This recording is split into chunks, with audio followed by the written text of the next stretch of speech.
Your boy King here, the great, coming at y'all with another video. So I titled this video "The Downfall of Alberto Del Rio." The reason why I titled this because for those who don't know, Alberto Del Rio was arrested yesterday for sexual assault and battery on a female.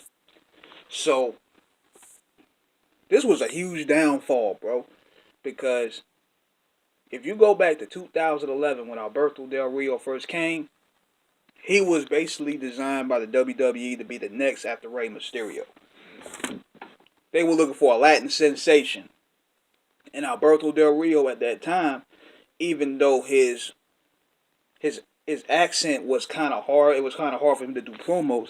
They gave him Ricardo Rodriguez, which was his ring announcer. So they gave him a ring announcer that announced his name. They gave him the cars. They gave him the pyro. They had the swagger. He was basically like a Mexican aristocrat, and it worked for a time being. He got infused with Edge.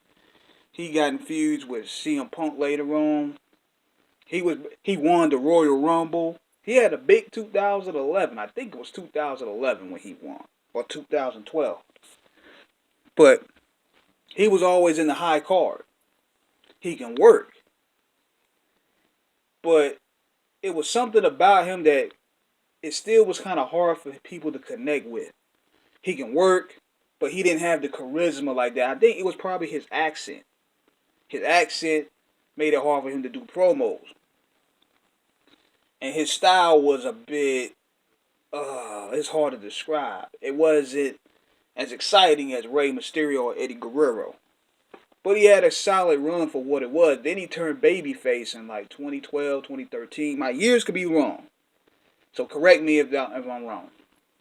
Then he won the title over there on SmackDown. But he then left claiming that he was experiencing a lot of racism from the WWE. And we've been hearing this about the WWE for a long time. So he was going on shoots. He was talking about Triple H was making racist jokes about Mexicans and all this stuff. So he went to Ring of Honor and he went to AAA and he became a big star there. Like he was becoming the man.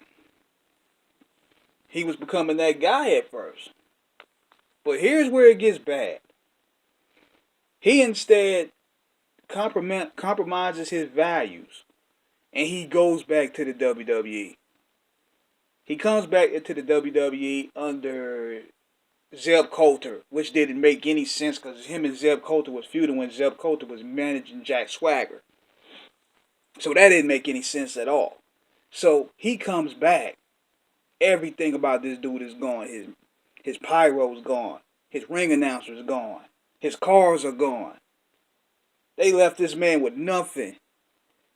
Even though he came in and returned to beat John Cena at a pay-per-view. Squashed John Cena. He didn't go anywhere from there.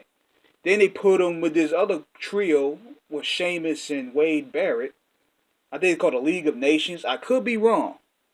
Because I haven't really been following on WWE lately, so y'all might have to help me out with this, honestly. But he didn't go nowhere there either.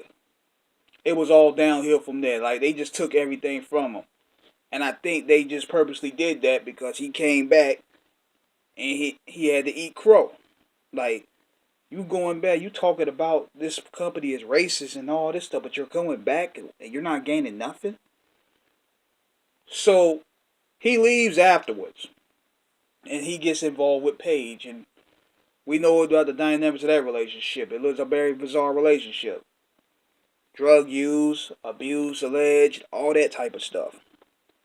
And since then, we haven't really heard nothing from Alberto Del Rio to recently, when he's involved with this situation.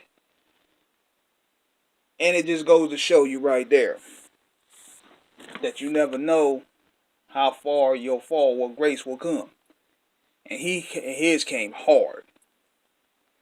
His came hard. I think what he should have done, he should have built his rep on these different indies, because he was that guy. He had a lot of momentum. But when he went back to the WWE, it was all curtains for him. And it made him look crazy, because why would you go back to a place that you would consider racist?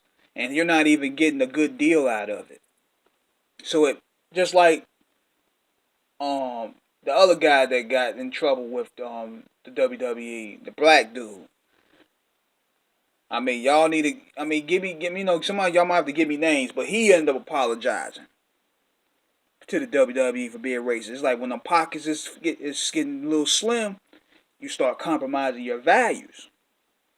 So that's my thoughts about that, man. Del Rio is hit rock bottom right now, and considering that this coronavirus has squeezed the wrestling business, I don't see anything happening anytime soon for him.